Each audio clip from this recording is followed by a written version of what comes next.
안녕하세요. 이주의 책 구독자 여러분, 아나운서 장주희입니다. 한 주에 책 한 권 함께 읽고 있는 이주의 책.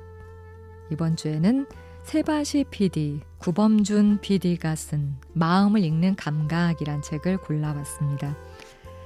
많은 분들의 인생에 영향과 감동을 준 그런 프로그램이죠. 세상을 바꾸는 시간 15분, 줄여서 세바시. 올해로 15년째 이어오고 있는 콘텐츠인데요. 그 세바시를 만든 구범준 PD가 15년 동안에 만났던 사람들, 그리고 그 사람들의 이야기 속에서 마음을 어떻게 다루는지 그 감각을 익히면서 길어낸 글들입니다. 삶이 흔들릴 때 나를 지키는 법이란 그런 주제로 글들을 골랐다고 하는데요. 세바시 강연에 대표적으로 소개하고 싶은 그런 것들을 키워드 위주로 엮어냈습니다. 불안을 따라가다 보면 길이 보인다. 상처는 피할 수 없지만 치유는 선택할 수 있다. 관계는 노력보다 솔직함으로 단단해진다. 나다움은 성취가 아니라 수용에서 완성된다. 행복은 짓는 것이다.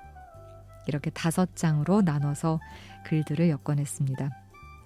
강연도 좋지만 그 강연을 만드는 PD의 이야기도 들어보시면 감동적인 울림이 있을 겁니다.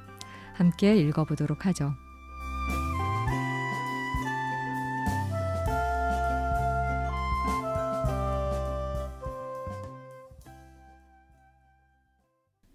맨 처음에 읽어볼 글들은 1장, 불안을 따라가다 보면 길이 보인다. 가운데서 부분 발췌를 했습니다. 불안을 어떻게 이해하고 다뤄야 하는지, 불안에 대한 감정과 만나보시죠.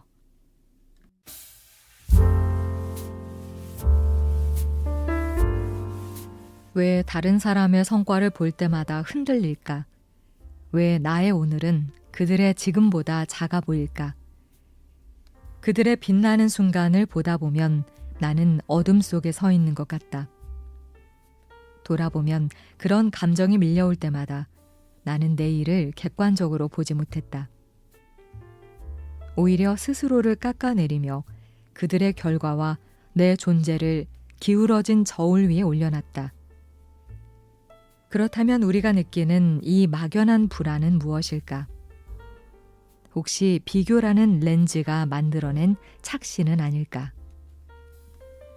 비교는 렌즈와 같다. 특정 부분만 확대하고 나머지는 흐리게 만든다. 그 결과는 착시다. 누군가의 성공은 부풀려지고 나의 현재는 작아진다. 비교는 현실을 왜곡한다. 비교는 멈추지 않는다. 매일같이 새로운 수치와 타인의 성과가 쏟아지는 시대, 우리는 비교를 피할 수 없다. 그러니 중요한 건 그 비교가 내 마음을 흔들기 시작할 때 어떤 해석을 붙이느냐다. 흔들림은 결국 시선의 문제다. 비교는 감정의 착시를 만든다. 남의 삶은 커 보이고 내 걸음은 느려 보이게 만든다. 하지만 그 렌즈를 잠시 벗겨내면 나도 나름의 방향으로 꾸준히 걸어왔음을 발견한다. 그 깨달음은 불안을 다르게 보게 만든다. 불안은 사라지지 않는다.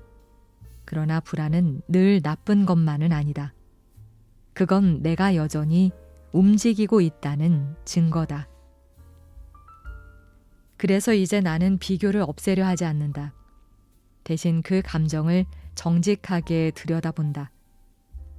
누구를 보고 흔들렸는지, 무엇에 민감해졌는지, 왜 그런 감정이 생겼는지를 묻는다.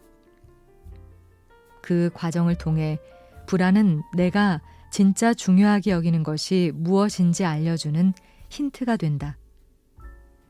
그제야 풍경이 달라진다. 렌즈를 바꾸면 걸어온 길이 새롭게 보인다.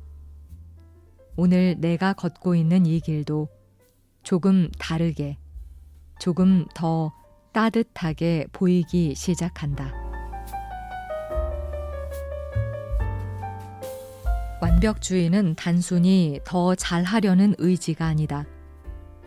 그 이면에는 불안을 드러내지 않으려는 마음이 숨어 있다. 흠 하나 없는 결과물로만 나를 보여주고 싶다는 욕망이 결국 시작을 미루고 성취 속에서도 불안을 키운다. 그래서 완벽주의는 불안을 없애는 전략이 아닌 불안을 숨기는 전략이다. 숨기려는 마음은 일을 앞으로 나아가게 하지 못한다.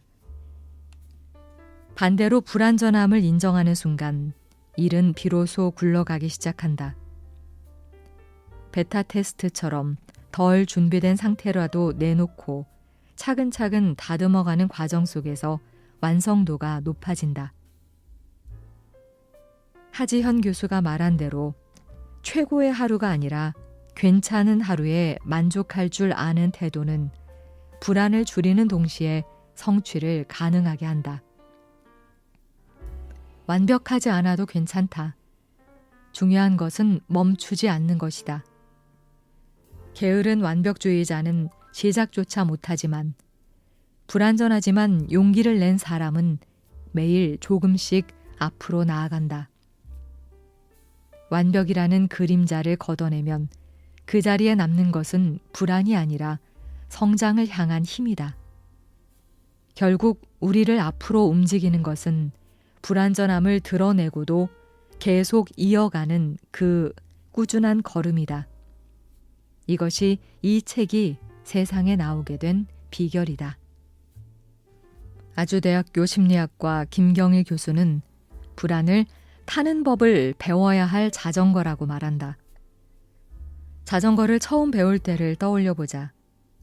넘어지는 건 당연했고 무릎에 멍이 들고 손바닥이 까지기도 했다. 그래도 우리는 다시 일어나 페달을 밟았다. 불안도 마찬가지다.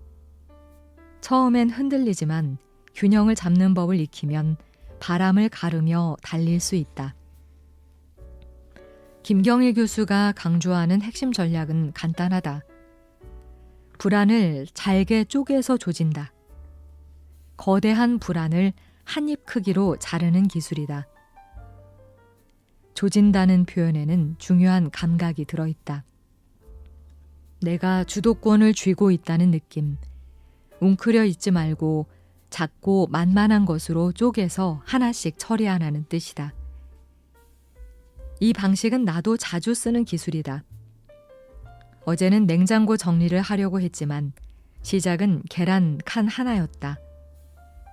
그런데 그걸 정리하다 보니 옆에 우유칸도 손이 갔다. 그러다 보니 냉동실 2번째 칸까지 정리했다. 책상 정리도 마찬가지다. 오늘은 이 서랍 하나만이라고 정하면 부담이 확 줄어든다. 이렇게 작은 성취들이 쌓이면 자신감도 따라온다. 김경일 교수는 자기 반성도 때를 가려야 한다고 말한다. 불안을 잘 다루는 사람은 기분이 좋을 때, 맑은 날에 가볍게 자기 반성을 한다. 반면에 불안에 늘 시달리는 사람은 몸도 마음도 지친 날에 자기 반성을 한다. 그때 자기 반성은 대하 드라마급 자책이 되고 만다. 불안을 없애려 애쓰지 말고 잘게 쪼개서 다뤄야 한다. 마치 방 안에 가득 쌓인 이삿짐을 보며 막막해하는 대신 박스 하나를 먼저 여는 게 시작이 되든 말이다. 무엇부터 할지 몰라 멍해질 때 손에 잡히는 작은 것부터 처리해보면 의외로 일은 풀리기 시작한다. 불안도 같다. 크고 무겁게 느껴져도 조각내고 움직이면 감당할 수 있다. 결국 인생은 한꺼번에 다 해내려는 욕심보다는 조금씩 해내는 용기로 완성된다. 작게 시작하자. 그게 결국 전부를 만든다.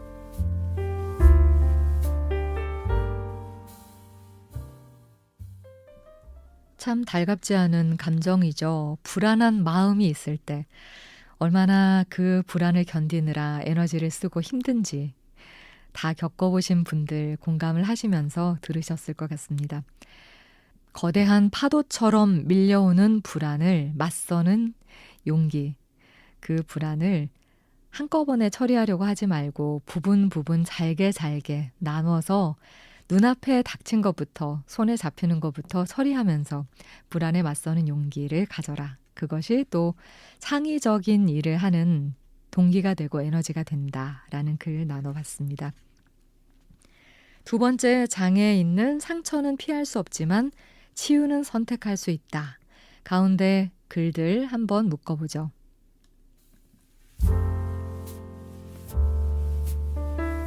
관계를 더 단단히 지켜주는 아니오 라는 제목의 글입니다.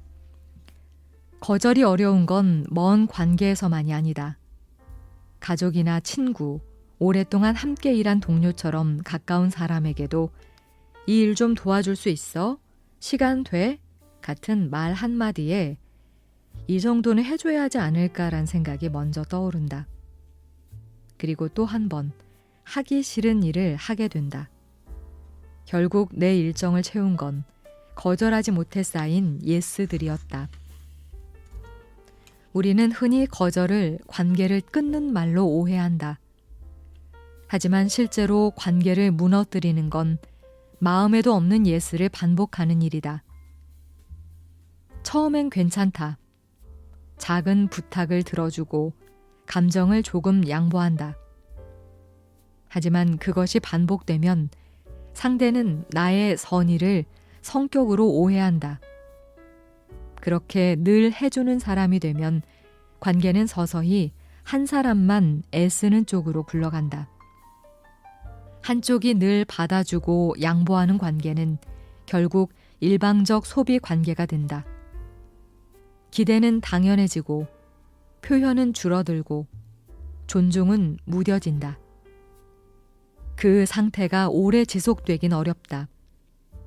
한쪽은 지치고 한쪽은 서운해하고 결국 둘 다 피로해진다. 거절하지 않은 이유는 관계를 지키기 위해서였지만 결국 거절하지 않았기 때문에 관계가 망가지는 아이러니가 생긴다. 황선우 작가는 세바시 강연에서 좋은 사람과 쉬운 사람은 다르다라고 말했다. 거절을 못하는 사람은 착한 사람이 아니라 자신의 시간을 지키지 못하는 사람이라는 것이다. 계속 들어주다 보면 결국 상대도 더는 조심하지 않는다. 그냥 시킨다. 싫지만 예스를 반복하는 순간 우리는 내 시간에서 쫓겨나고 남의 기대가 내 삶의 자리를 대신 차지하게 된다. 거절은 충돌이 아니다. 거절은 조율이다. 여기까지는 괜찮아. 하지만 이건 어렵다는 말은 나를 보호하면서도 상대에게 정확한 경계를 제시하는 일이다. 그 경계 위에서 우리는 서로를 잃지 않으면서 함께 갈 수 있다. 건강한 관계에는 언제나 경계가 있다. 경계는 서로의 다름을 인정하고 조율할 수 있게 해주는 장치다. 경계 없는 관계는 처음엔 편해 보이지만 결국 어느 한쪽이 무너지는 구조로 흘러간다. 관계는 기대만으로 유지되지 않는다. 시간이 흐를수록 관계는 기준으로 유지된다. 그 기준은 말하지 않으면 생기지 않는다. 거절은 바로 그 기준을 세우는 언어다. 따라서 거절은 관계를 설계하는 말이다. 무조건적인 예스는 나를 잃게 만들고 결국은 그 관계도 무너뜨린다. 내가 내 시간을 존중하지 않으면 상대도 나를 존중할 수 없다. 진짜 나로 살아가기 위해 그리고 진짜 관계를 오래 지켜내기 위해 가장 먼저 배워야 할 말은 아니오다.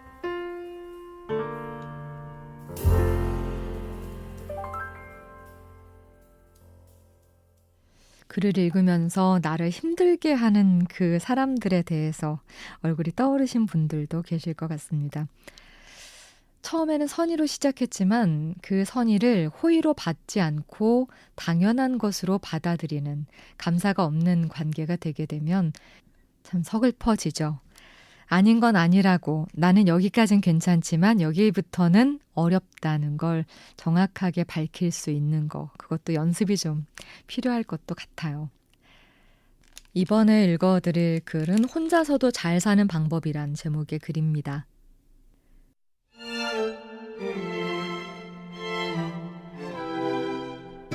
혼자 있고 싶지만 외롭기는 싫어. 이 말만큼 지금 시대의 마음을 정확하게 말해주는 문장이 있을까? 혼자는 편하다. 누구의 감정에 휘둘리지 않고 내 속도에 맞춰 하루를 정리할 수 있다. 일찍 자고 일찍 일어나고 아무에게도 설명하지 않아도 된다. 하지만 어느 순간 대화를 건넬 사람이 없다는 사실이 마음을 텅 비게 한다.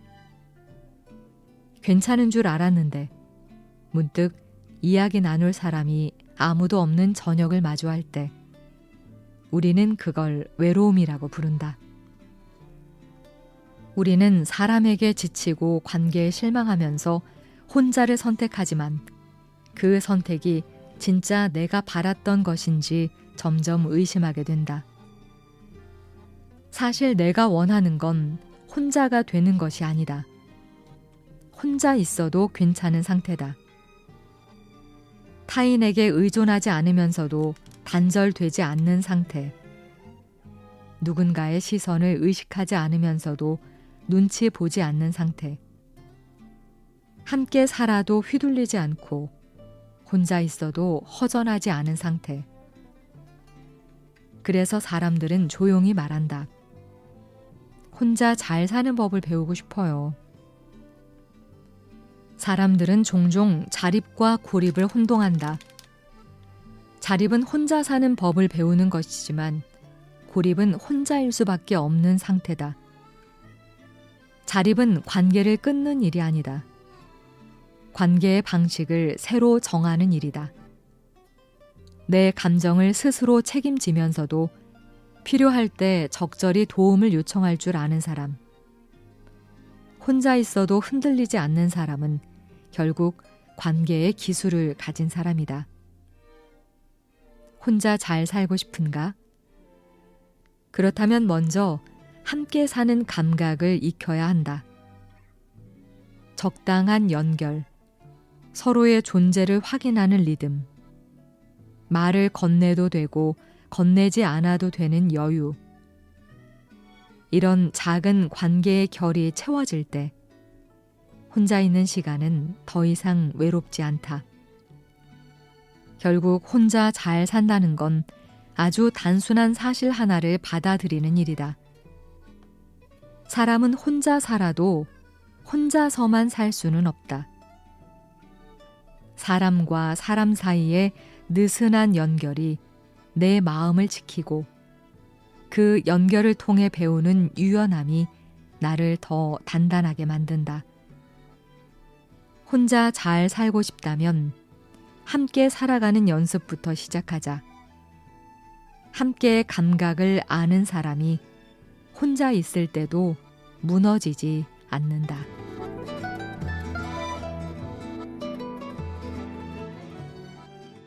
혼자 사는 사람들이 많아지는 요즘 시대에 외로움을 어떻게 처리해야 될 것인가 많은 분들의 고민이 있을 텐데요.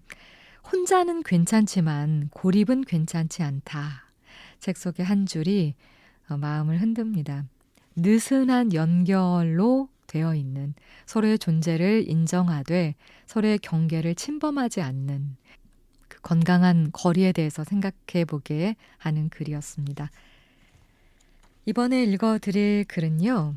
관계를 지키는 싸움의 기술이란 제목의 글 골랐습니다.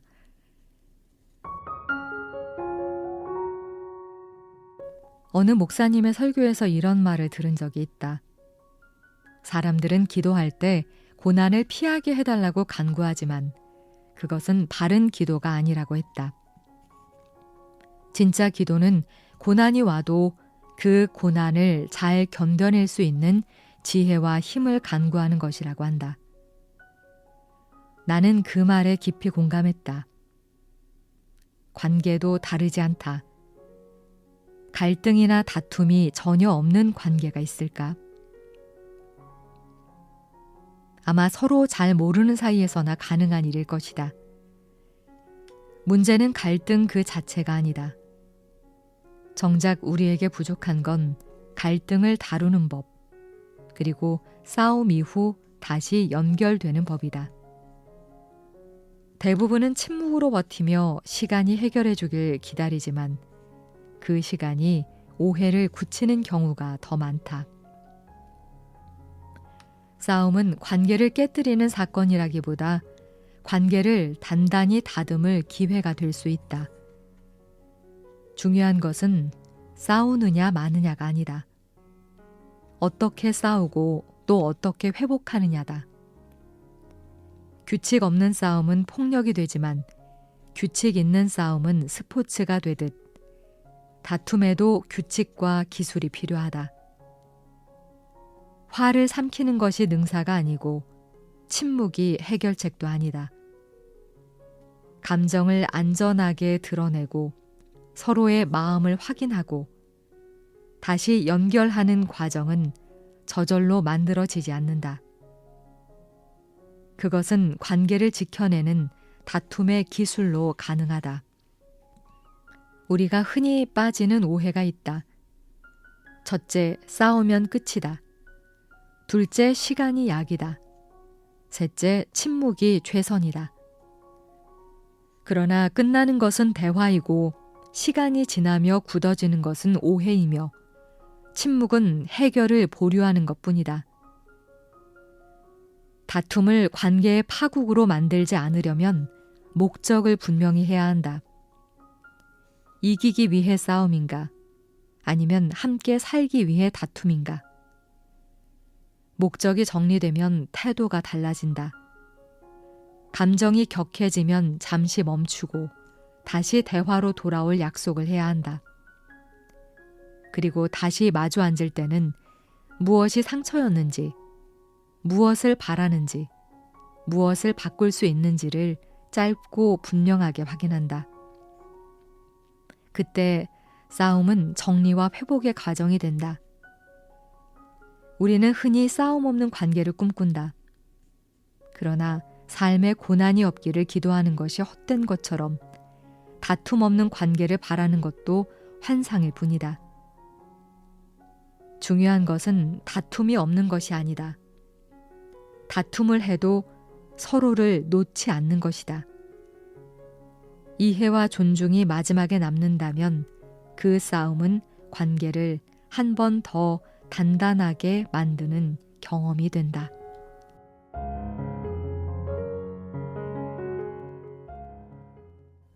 어떤 갈등이 있다는 것 자체가 불편하기 때문에 자꾸 피하려고 하고 웬만하면 그냥 덮어두고 넘어가고 이해하고 넘어가고 하려고 하지만 그것들이 쌓일 때 관계를 건강하게 만들기 어려워지는구나. 그래서 싸움도 적당한 기술이 필요하고 건강하게 잘 싸울 수 있는 것도 필요하구나. 배울 수 있는 글이었습니다. 오늘 마지막으로 읽어드릴 글, 나다움에 대한 이야기 나눠보려고 하는데요.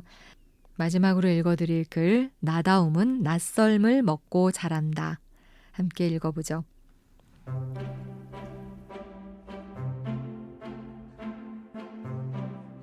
세바시를 만든 지난 15년 동안 나는 매달 새로운 사람을 만났다. 처음엔 그 일이 두려웠다. 인터뷰 자리에서 마주한 사람들은 경제학자, 파일럿, 철학자, 장애인 운동가, 예술가까지 각자의 세계를 살아온 사람들이었다. 말투도 생각도 꺼내는 단어도 모두 낯설었다. 그 낯섦 앞에서 나는 매번 긴장했고 종종 위축되기도 했다.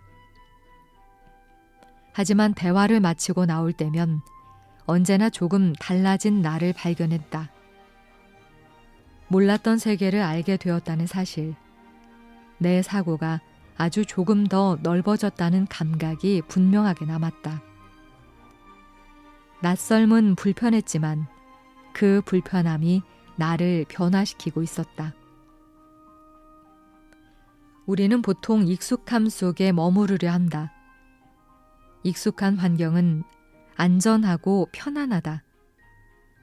하지만 그 안에는 새로운 내가 자랄 공간이 없다. 낯선 곳으로 발을 들이는 순간 우리는 다시 배워야 하고 다시 생각하게 된다. 세상을 새로 배우는 일이 곧 나를 새로 배우는 일이기 때문이다. 나는 그 사실을 새바시를 만들며 조금씩 아주 또렷하게 깨달아갔다. 낯설음은 늘 우리를 불안하게 만든다.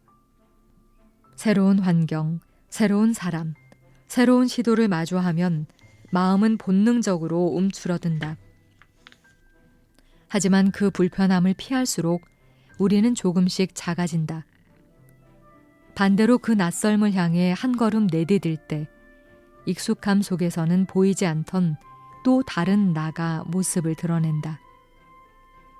익숙함이 우리를 편안하게 만든다면 낯설음은 우리를 넓게 만든다. 나다움은 타고난 성격에서 갑자기 솟아나는 것이 아니다. 낯선 경험을 겪으며 조금씩 다시 쓰이는 이야기다. 처음 가보는 길에서, 처음 배우는 기술에서, 처음 만나는 사람 앞에서 우리는 늘 서툴고 불안전하다. 그러나 바로 그 서투름 속에서 진짜 나가 만들어진다. 낯선 경험이야말로 나다움을 단단하게 빚어주는 가장 좋은 재료다.